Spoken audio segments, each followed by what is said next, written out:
Well, welcome back. I've just realised on the last video I cut myself off, no doubt to the relief of many. But what I said we'd do on this video is we want to look at what some of these criteria mean. So this is today's news that we've already looked at. And these are the confirmed cases, these are the suspected cases, these are the severe cases, the confirmed deaths and the recovered. Now, what I want to do is look at what they mean. Now, I've had to get this translated from Chinese sites, so this is to the best of my understanding. But first of all, recovered patients.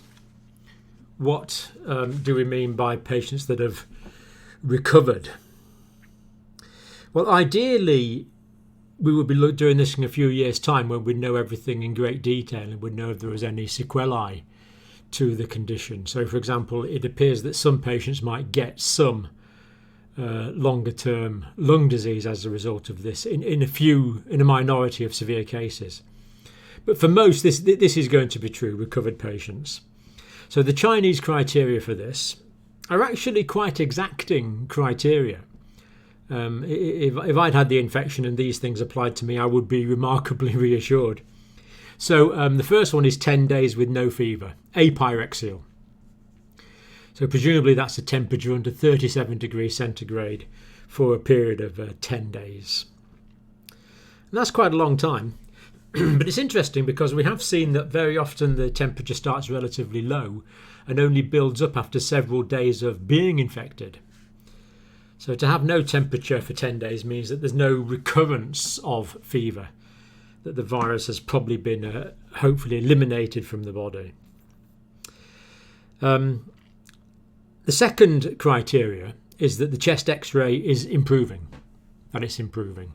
That the lung lesions, if they were there, and the lung lesions seem to be there in all severe cases, these lung infiltrates where there's fluid in the alveoli of the lungs, that the chest x-ray is improving, it's getting better day by day or every time they take the x-ray.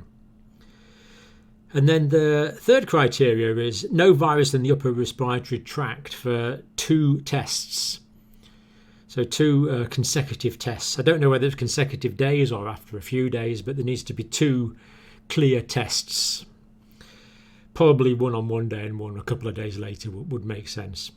And this is quite an exacting requirement because remember, we have been considering this when we looked at the evolution of the disease. This red line, as you've seen before if you've watched these videos, is the disease. That's when you're most sick. That's when you're starting to get better. And the green line is the viral numbers from infection. Now, typically with most infections, the viral numbers increase. Then you make your own antibodies. Your antibodies, which is that purple line, the body's immune proteins that are attacking this horrible viral antigen. And the viral numbers normally go down. But what we had seen in a few reported cases was that the viral numbers in saliva and throat swabs were staying high, even when the patients were better and asymptomatic, which was concerning because that would mean that people were still infective after they were feeling better, which was concerning. So this Chinese criteria takes care of my reservation completely because no viral growth in the upper respiratory tract for 2 consecutive tests. And that's good because the virus lives probably mostly down in the lower part of the respiratory system, but the respiratory system is a continuous mucous membrane, continuous mucosa. So if there was virus down there, it would be retraceable up here in the saliva, in the sputum that you cough up and clear up into your throat. So quite exacting criteria really that the Chinese are using for that.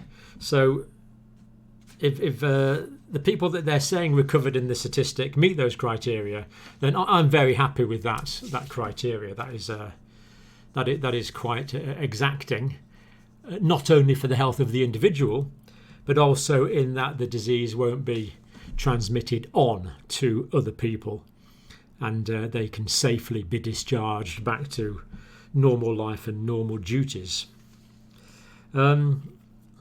Now, the thing that's concerned me, we looked at this in detail yesterday, is the number of severe cases. And this is coming out, I think it came out about 16% yesterday, the number of severe cases.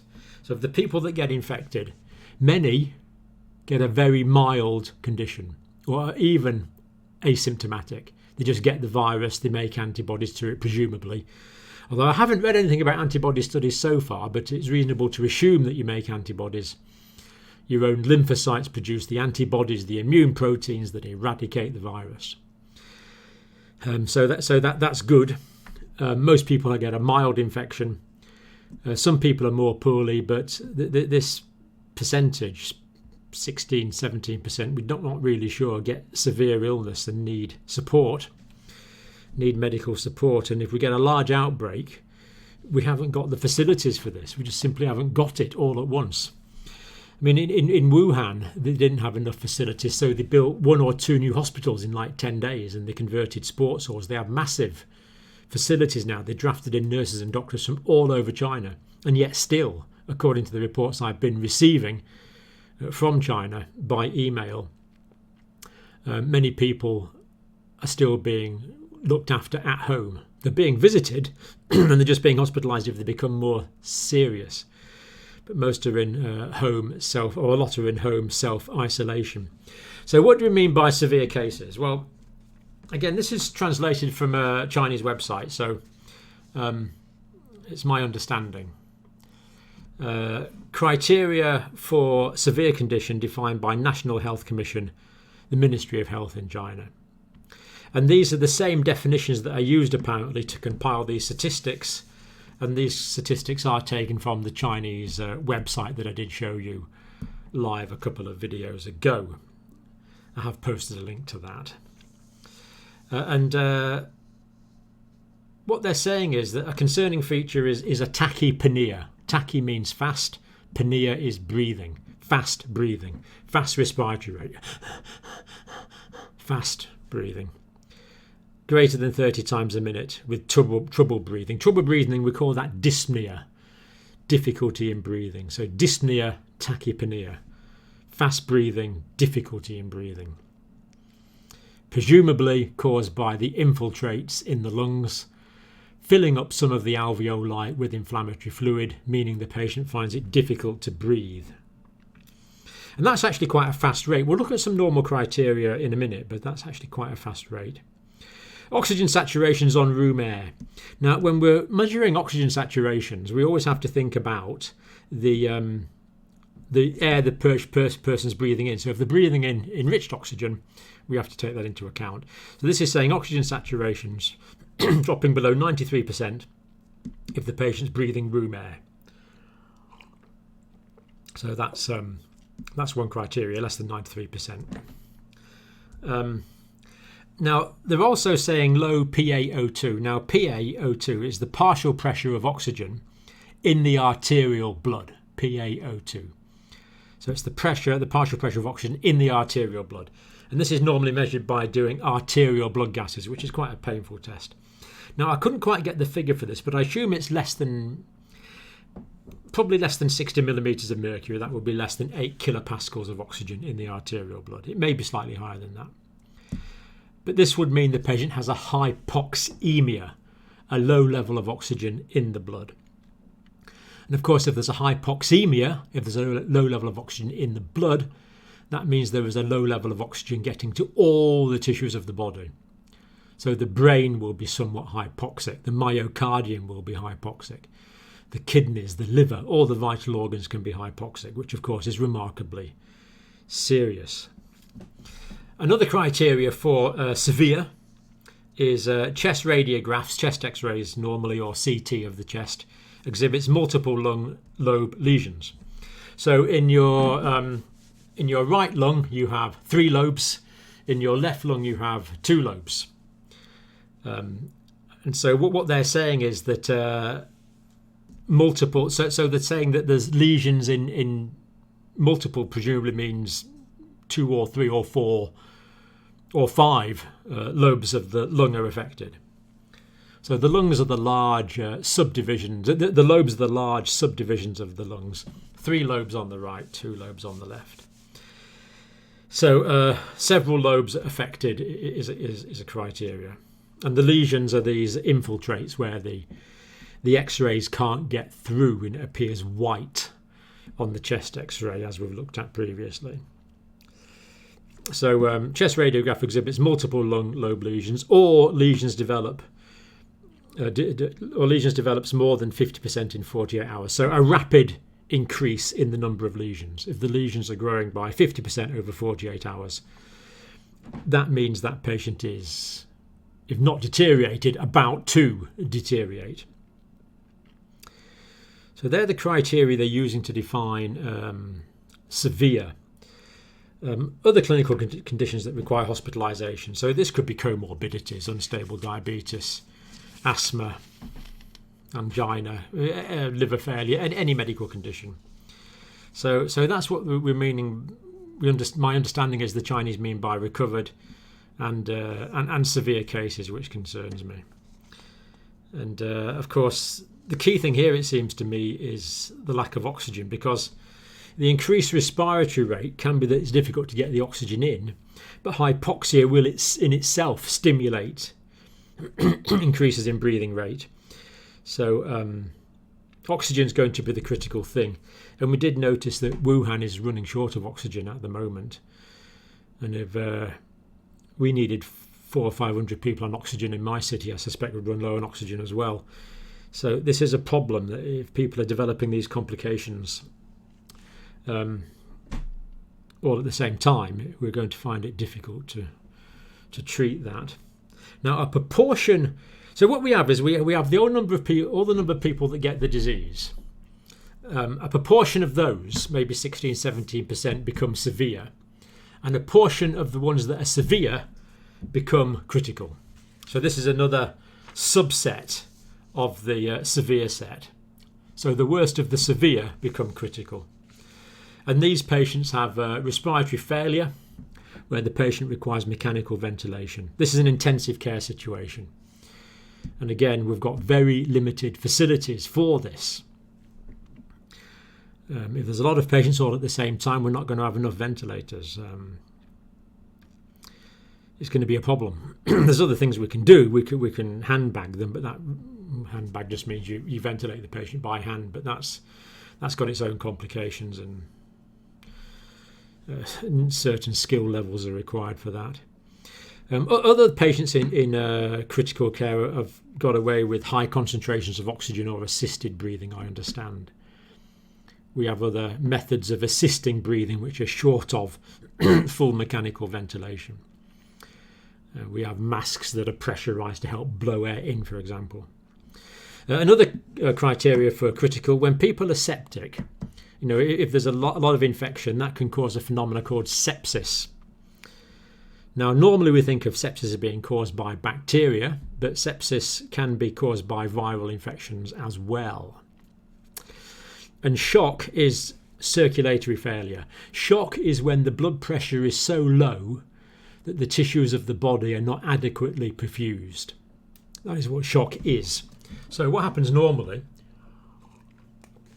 is you have an arterial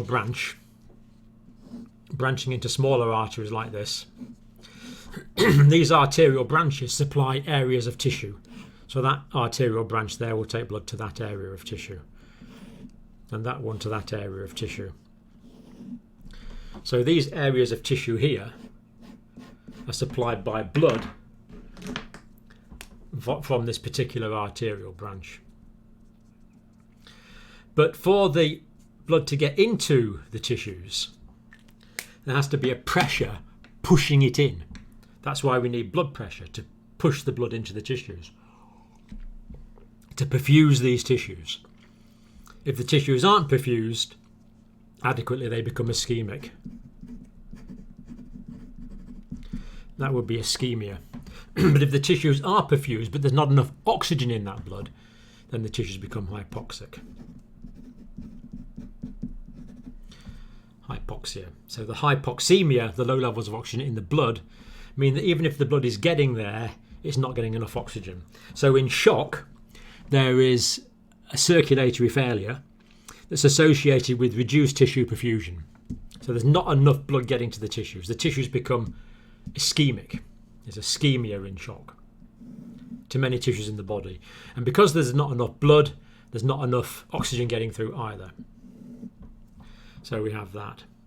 So if someone's got adequate blood pressure, as can happen in this condition, but the blood is hypoxemic, is not carrying enough oxygen, then the tissues won't get enough oxygen because there is not enough oxygen in the blood that's being carried there.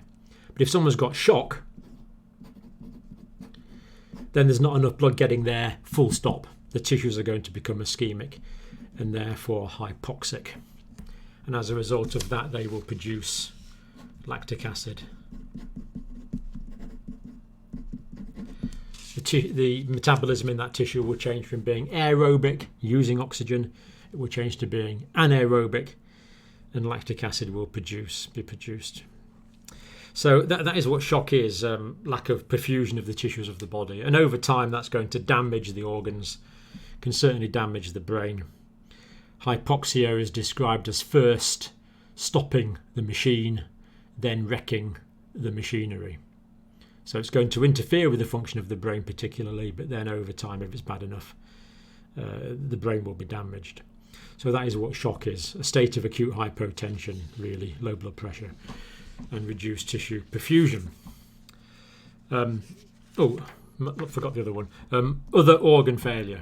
So when someone is critically ill, for example, there can be a reduced blood supply to the kidneys. So the kidneys need the blood supply from the kidneys get the blood supply from the aorta here, kidney on that side as well, and again the kidneys need a good blood supply. The kidneys take a lot of the blood, so the blood comes down from the left ventricle, perfuses the kidneys. But if there's not enough blood going to the kidneys, you get reduced renal function, and of course it's the kidneys that produce the urine. So if you get reduced renal function, you're not producing enough urine. You can get a condition called oliguria or anuria, a lack of urine being produced. And that means that the toxins will be retained in the body. You won't excrete toxins that would normally be excreted in the urine because you've got inadequate perfusion of the kidney, resulting in renal ischemia, not enough blood going to the kidneys, and therefore you can get renal failure. So that's a common complication. These days we don't call it renal failure, we call it AKI, acute kidney injury, but for about 35 years I called it acute renal failure, so it's quite hard to change. AKI, but the result is that a functional reduction in the functioning of the kidney. There can be liver problems as well, but so other organs can fail. There can be heart failure associated with severe conditions as well. So that would be, we're talking about intensive care situations there. So again, these videos seem to end up a bit longer than I expected, so I think we'll leave that one there. But it's very interesting that we can now actually put definitions to what the Chinese mean when they publish these statistics. We know the confirmed cases are confirmed by PCR outside Wuhan. In Wuhan and Hubei province, they're confirmed by PCR, and some of them are confirmed by clinical expertise, by clinical diagnosis, as was mentioned.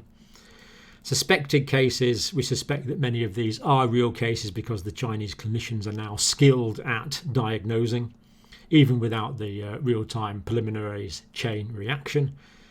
I'm sure most of the time they're right. We now know what we mean by severe. Unfortunately, we all know what we mean by death, and we know what we mean by recovered. So that's nice to give some objectivity to the numbers that are being talked about.